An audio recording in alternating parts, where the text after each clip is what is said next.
La semaine de l'innovation numérique fait bel et bien son chemin au Cameroun. L'édition de l'année 2025, tenue en juin dernier à Yaoundé, était articulée sur le thème « Mobiliser l'intelligence artificielle pour une transformation numérique de la société camerounaise » en valorisant l'esprit entrepreneurial des jeunes. Pour l'ensemble des prix décernés, l'enveloppe s'est montée à 25 millions de francs CFA en espèces et 60 millions de francs CFA en nature faits d'ordinateurs portables de dernière génération, de modems avec abonnement, de voyages d'immersion en entreprise, de formation certifiante en cloud computing et de bourses de formation. Parce qu'il est toujours convaincu que le numérique est un outil incontournable pour la transformation de l'économie camerounaise, l'emploi et l'auto-emploi, le président de la République, Paul Biya, porte à bout de bras cette semaine de l'innovation numérique qui expose le génie créateur de ses jeunes compatriotes formés pour l'essentiel dans les grandes écoles d'ingénierie camerounaises.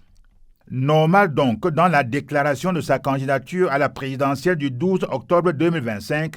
le président Paul Biya réitère sa ferme volonté d'inscrire dans ses priorités la situation des jeunes et des femmes, composantes majoritaires de la population camerounaise.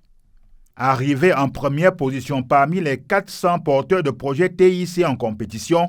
le jeune Manfred Assa-Aga, originaire de la région du Nord-Ouest, diplômé de l'École nationale polytechnique de Douala, Cameroun, a décroché le prix spécial du président de la République pour avoir présenté le meilleur projet TIC. L'ingénieux innovateur a reçu un chèque de 10 millions de francs CFA symbolisant le prix du président Paul Biya qui place le développement de numérique au centre de l'amélioration des performances économiques du Cameroun.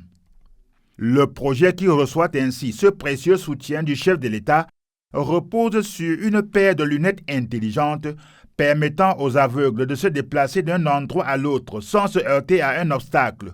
d'identifier leurs interlocuteurs et de passer normalement des appels téléphoniques. Dans sa conception et son montage qui ont forcé l'admiration et l'unanimité des membres du jury, transparaît la volonté toujours réaffirmée du président Paul Biya de soutenir les personnes porteuses de handicap en particulier et les couches sociales vulnérables en général, tous Camerounais à part entière. Il faudrait d'ailleurs saluer la promesse faite par le gouvernement à travers la ministre des Postes et des Télécommunications, Minette Libon-Liliken, d'accompagner ces jeunes innovateurs et de renforcer leur capacité par les soins des équipes du Centre pour le développement de l'économie numérique du Cameroun de Yaoundé, doté d'équipements numériques de pointe et d'incubateurs éprouvés.